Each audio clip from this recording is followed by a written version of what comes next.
মা চলে গেছে, আপনার বাবা চলে গেছে, আপনার আত্মীয় স্বজন চলে গেছে, আসার একটা সিরিয়াল আছে, যাওয়ার কোনো সিরিয়াল নাই। একদিন টু দ্য টুমরো আপনার আমার যাইতে হবে, যাইতে হবে।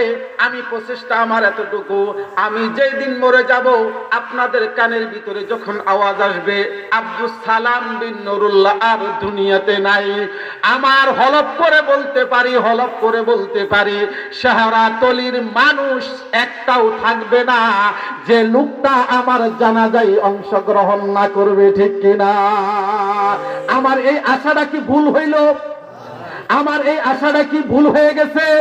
আমি তো এরকম ভালোবাসার টানে আমি আপনাদের নিকট দৌড়ায় আসি, আপনারাও ওরকম আমাকে ভালোবাসা দেন।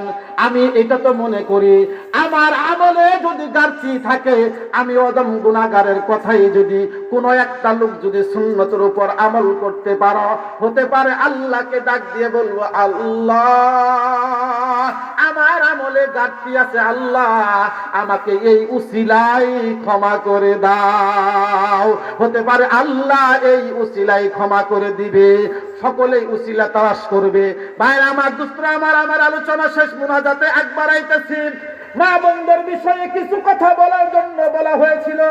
ও মা, ও বোনেরা, তোমার স্বামীদেরকে তোমাদের জন্য একটা নসিহত করে যাই। স্বামী যদি ইসলামিক মাইন্ডের হয়, স্বামী যদি ইসলামের দিকে দাপিত হয়, তাহলে তুমি সুখে থাকবা, তোমার সংসার সুখের হবে, ঠিক কিনা?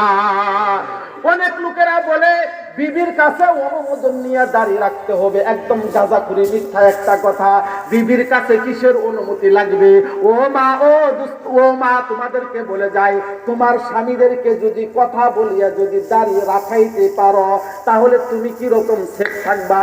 একটা লোক দাঁড়িয়ে রাখা অবস্থায় খারাপ কাজে অংশগ্রহণ করবে না, ঠিক কিনা? একটা লোক অনেক ইচ্ছা খারাপ পতিতা লয়ে যাবে, পতিতা লয়ে যাওয়ার আগে 2 পাও যদি সামনে দেয়, 3 পাও তার পিছায় আসবে। সে মনে মনে বলবে, আমার মুখে তো দাঁড়িয়ে আল্লাহ রাসূলের সুন্নত তো আমার শরীরে জিন্দা, আমি এই সুন্নত নিয়ে কিরকম ভাবে পতিতা লয়ে যাব, ঠিক কিনা? ও মা, ও বোনেরা, তোমরা আজকে তোমাদের জন্য ওয়াজ এতটুকুই, তোমরা প্রত্যেকেই